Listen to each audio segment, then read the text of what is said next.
Hello students, welcome to Amar tuition classes. आज हम economics chapter 10 में क्वेश्चन नंबर 6 से कंटिन्यू करेंगे। ये आपका इस चैप्टर का सेकंड लेक्चर है। लास्ट हमने क्वेश्चन 5 पूरा किया था। नाउ क्वेश्चन 6 से स्टार्ट करते हैं। एक्सप्लेन एनी 3 मैटर्स और points about importance of industries. Industries का कितना इम्पोर्टेंस है? इंडस्ट्रीज़ हैं, ऑटोमेटिक मशीन्स हैं, उनका अलग अलग फील्ड में अलग अलग सेक्टर में क्या इम्पोर्टेंस है, ऐसे 3 पॉइंट्स एक्सप्लेन करने हैं। इस क्वेश्चन में आप देखिए 7 पॉइंट्स दिए हुए हैं, आपको 3 एक्सप्लेन करने, एनी 3। सो एग्जाम में अगर ऐसा क्वेश्चन आता है तो आप कोई भी 3 एक्सप्लेन कर सकते हैं। जैसे for example contribution in national income. So industries का नेशनल इनकम में क्या कंट्रीब्यूशन है, हमारे एम्प्लॉयमेंट में क्या कंट्रीब्यूशन है, एक्सपोर्ट इनकम कितनी होती है, मॉडर्नाइजेशन ऑफ एग्रीकल्चर, एग्रीकल्चर को हम कितना मॉडर्नाइज कर पाते हैं, या फिर चेंज इन सोशल स्ट्रक्चर। सो ऐसे पॉइंट्स दिए हुए हैं, ये इंडस्ट्रीज़ की वजह से हो रहा है, अदरवाइज पॉसिबल नहीं होता। Industrialisation is necessary to have speedy growth of the economy. Economy का जो स्पीडी ग्रोथ है वो इंडस्ट्रियलाइजेशन से ही होता है, उसके लिए इंडस्ट्रियलाइजेशन ज़रूरी है। Industrialisation means modern technology, modern machines, modern equipments. It plays an important role for social and political stability of a country. The importance of industry can be proved from the following points. First, contribution in national income. With the development of industries, effect of agriculture over economy has reduced gradually and share of industries has risen in national income. National income में industries की वजह से industries या industrial sectors का जो है वो rise हुआ है, इंक्रीज हुई है, और एग्रीकल्चर रिड्यूस्ड हुआ है। In 1951 industrial sector contributed 16.6% in national income which rose to 27% in the year 13-14। पहले हमारी इनकम इंडस्ट्रियल सेक्टर में से 16.6% थी ओनली टोटल नेशनल इनकम का, और वो अब 27% हो गया है। 13-14 के ये नंबर्स हैं और ये रियल नंबर हैं, इंक्रीज हो गया है। मीन्स पूरे कंट्री में जितना भी इनकम होता है, जिसे हम नेशनल इनकम कहते हैं, वो 16.6% में से इंक्रीज होकर 27% हो गई है। With an increase in contribution of industrial sector in national income, the growth of service sector is also noticeable. Service sector का जो ग्रोथ हुआ है वो भी बहुत अच्छा ग्रोथ हुआ है, नोटिसेबल ग्रोथ हुआ है। Second point is employment. India is highly populated nation where entire labour supply is not being utilised in productive activities. हमारे पास पॉपुलेशन इतना है ना इंडिया में, ओवर पॉपुलेटेड कंट्री कहते हैं, और पूरा का पूरा लेबर सप्लाई प्रोडक्टिव एक्टिविटी में यूज़ नहीं होता है। प्रोडक्टिव एक्टिविटी मीन्स कोई काम हो, कोई इनकम जनरेट कर रहा हो, ऐसा नहीं होता है। बहुत सारे लोग अनएम्प्लॉयड हैं, ये आपने अनएम्प्लॉयमेंट चैप्टर में देखा है। Planned efforts have increased employment opportunities in industrial sector. Have increased employment opportunities. Industrial sector में employment opportunities increase हुई है। Planned efforts, planning के साथ efforts किए गए हैं इसके। In the year 1951, 10.6% laborers were employed in industries which rose to 24.3% in 11-12. Small scale industries substantially increase employment because they used labour intensive production technique. ये जो स्मॉल स्केल इंडस्ट्रीज होती हैं जो हम ऊपर करके आए हैं, पहला क्वेश्चन ही था स्मॉल स्केल इंडस्ट्रीज का, वहाँ पर labour intensive production technique use होती है। ऑटोमेटिक मशीन्स का यूज़ बहुत कम होता है, लेबर्स का यूज़ ज़्यादा होता है। ये मैंने आपको फर्स्ट लेक्चर में समझाया था। इसलिए मैं आपको ऑलवेज़ रिक्वेस्ट करता रहता हूँ कि आप मेरे जो भी लेक्चर देखोगे वो सीक्वेंस में देखोगे। आप सीक्वेंस में देखोगे तभी आपको लेक्चर समझ में आएंगे, अदरवाइज नहीं समझ में आएंगे। सो स्मॉल स्केल इंडस्ट्रीज में जो एम्प्लॉयमेंट है वो इंक्रीज हुआ है। Third point, export income. Industrial sector increase its production volume and generate surplus in economy which can be exported to earn foreign exchange. देखिए, हम एक्सपोर्ट क्या करते हैं, जो हमारे पास बहुत ज़्यादा प्रोडक्शन होता है, अगर हमारी ज़रूरत से ज़्यादा प्रोडक्शन होता है तो वो हम एक्सपोर्ट कर देते हैं। नाउ इंडस्ट्रियल सेक्टर्स की वजह से, ऑटोमेटिक मशीन्स के यूज़ होने की वजह से हमारा प्रोडक्शन इंक्रीज़ हो गया है। वॉल्यूम जो है, वो प्रोडक्शन वॉल्यूम जो है वो लार्ज वॉल्यूम जनरेट हो रहा है, और जिसकी वजह से हम एक्सपोर्ट कर पाते हैं और फॉरेन एक्सचेंज अर्न कर पाते हैं। This earning is very useful to import scarce item in the economy. और यही अर्निंग फिर हमें यूज़फुल रहती है, हमें हेल्प करती है जो हमारे पास स्कैर्स आइटम्स हैं, मीन्स जिनकी हमारे पास शॉर्टेज है, स्कैर्स में शॉर्टेज है, वो हम इंपोर्ट कर पाते हैं। चलिए एक एग्जांपल लेते हैं। जैसे टी और कॉफ़ी हमारी कंट्री में बहुत ज़्यादा होता है, तो हम टी और कॉफ़ी का एक्सपोर्ट करते हैं और सामने टेक्नोलॉजी का इंपोर्ट करते हैं। सो जो टी और कॉफ़ी एक्सपोर्ट करने से फॉरेन एक्सचेंज हमें मिलता है, फॉरेन एक्सचेंज हम अर्न करते हैं, वो ही हम सामने अपनी जो स्कैर्स आइटम हैं वो बाय करने के लिए पे करते हैं। इन 13-14 industries on about 2/3 share of export income.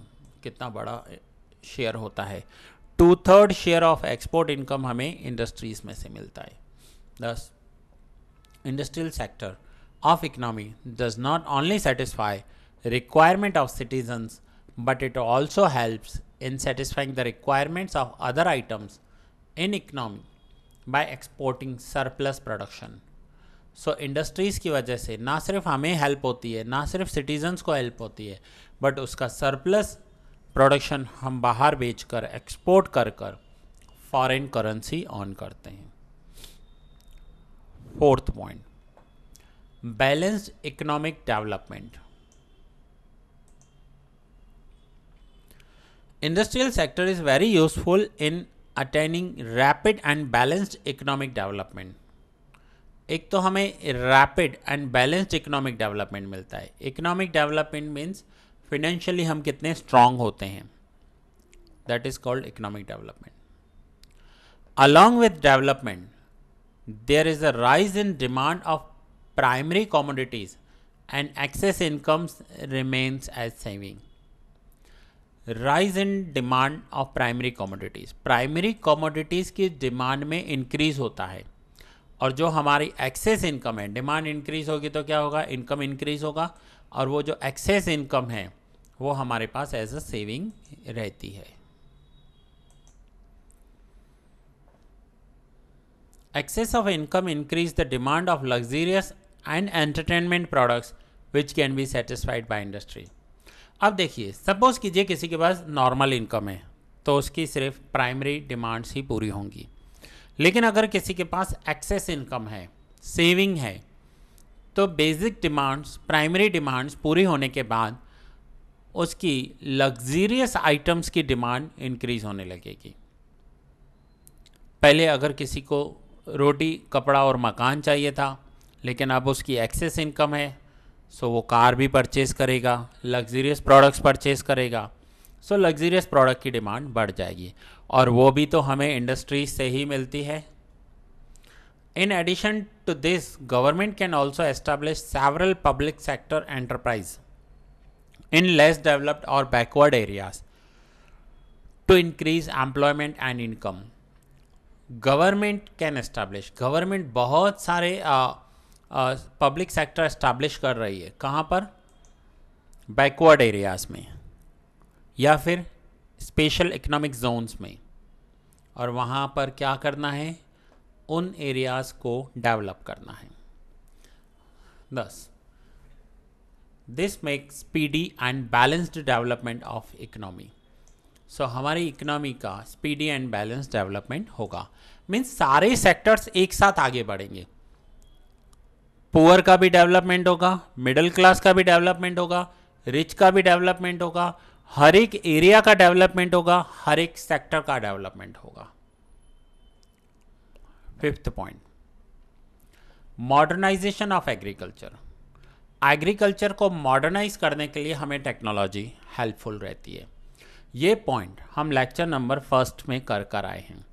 देखिए, industries can provide technology and modern instrument like tractor, thresher, submersible pumps, equipments to spray pesticides etcetera and such other modern instruments to help agriculture sector. ये already हमारा cover हो चुका है first lecture में। Industries हमें help कर रही हैं, या फिर chemical based fertilisers and pesticides हमें हेल्प करते हैं हमारा प्रोडक्शन इंक्रीज करने के लिए। ये पॉइंट हमारा ऑलरेडी ऊपर हो गया है।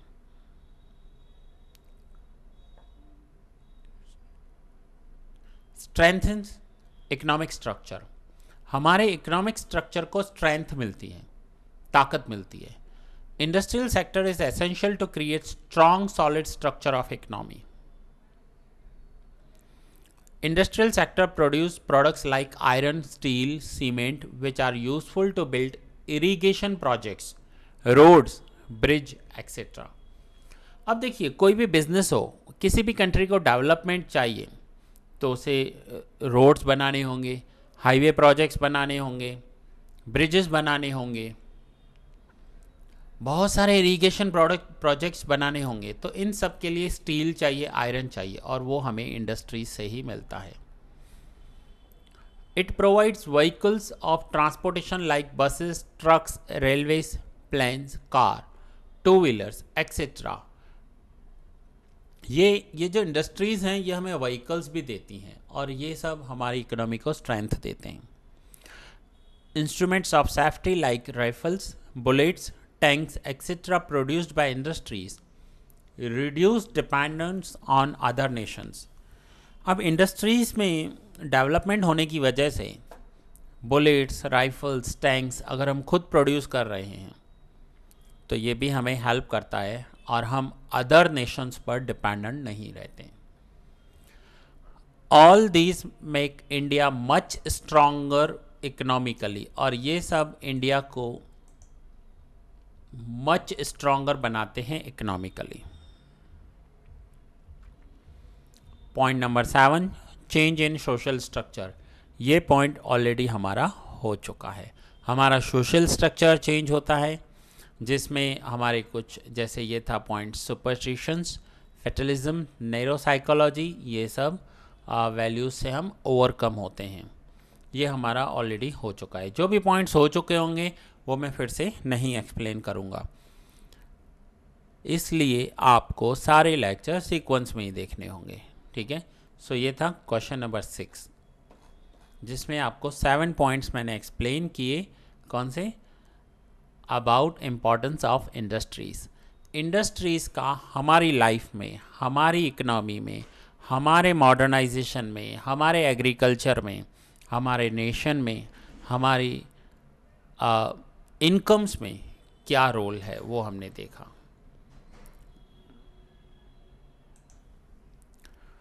नाउ स्टार्ट करते हैं question number 7। Explain industrial structure on ground of investment. हमें इंडस्ट्रियल स्ट्रक्चर समझना है on ground of investment. Means investment के हिसाब से हम कॉटेज इंडस्ट्री किसे कहेंगे, टाइनी इंडस्ट्री किसे कहेंगे, स्मॉल स्केल इंडस्ट्री क्या होगा, मीडियम स्केल इंडस्ट्रीज किसे कहेंगे, एंड लार्ज स्केल इंडस्ट्रीज क्या होंगी। सो आइए समझते हैं। First point is cottage industries. Industries mainly run by family members with simple equipments and with negligible use of electricity, machines and investments are called cottage industries.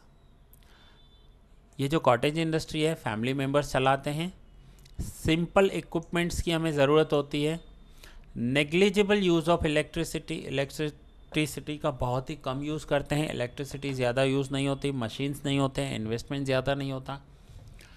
और cottage industry में क्या बनाया जाता है? For example khadi, khakhra and papad, incense sticks etcetera are cottage industries. बहुत सारे लोग घर में काम करते हैं। ये तो खाखड़ा पापड़ ये एग्जांपल्स हैं। अचार भी बनाया जाता है, पिकल्स जैसे कहते हैं। सो ऐसी बहुत सारी इंडस्ट्रीज़ हैं जो घर में की जाती हैं, घर में प्रोडक्शन किया जाता है। ज़्यादा मशीन्स यूज़ नहीं होती, ज़्यादा इलेक्ट्रिसिटी यूज़ नहीं होती, सिंपल इक्विपमेंट्स चाहिए होते हैं। So that is cottage industry, mostly family members चलाते हैं। Then tiny industry, industries run on labor intensive production technique and investment up to 25 lakhs। ये याद रखना अमाउंट, 25 lakhs तक का इन्वेस्टमेंट हो तो उसे हम टाइनी इंडस्ट्री कहते हैं। एग्जाम्पल, ये सारे एग्जाम्पल्स हैं। कौन कौन से हैं?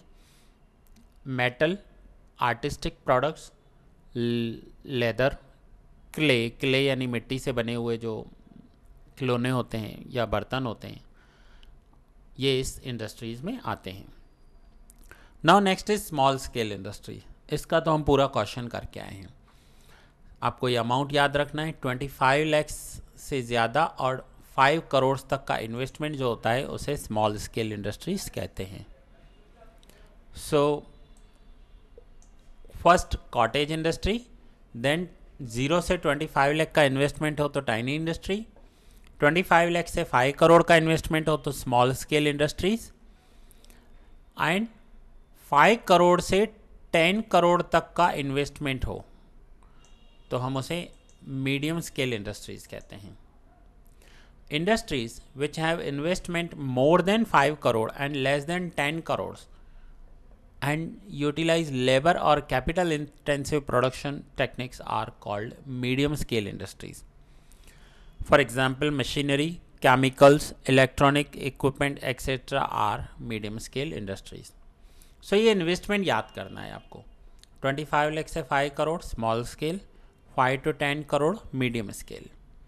Now large scale industries, 10 crore से ज़्यादा का इन्वेस्टमेंट जो होता है उसे लार्ज स्केल इंडस्ट्रीज कहते हैं। Industries which have investment more than 10 crore and utilise capital intensive production technique are called large scale industries. For example, railway, iron, big vehicles etc. are large scale industries. So ये numbers आपको हमेशा याद रखने हैं। फिर से बता रहा हूँ, स्मॉल स्केल इंडस्ट्रीज में 25 लाख से 5 करोड़, मीडियम में 5 to 10 crore and large scale industries में मोर देन 10 करोड़ का इन्वेस्टमेंट होता है। सो स्टूडेंट्स, ये हमने कंप्लीट किया क्वेश्चन नंबर 7। सो ये लेक्चर मैं यहाँ ही पूरा कर रहा हूँ। नेक्स्ट लेक्चर में हम कंटिन्यू करेंगे क्वेश्चन नंबर 8 से।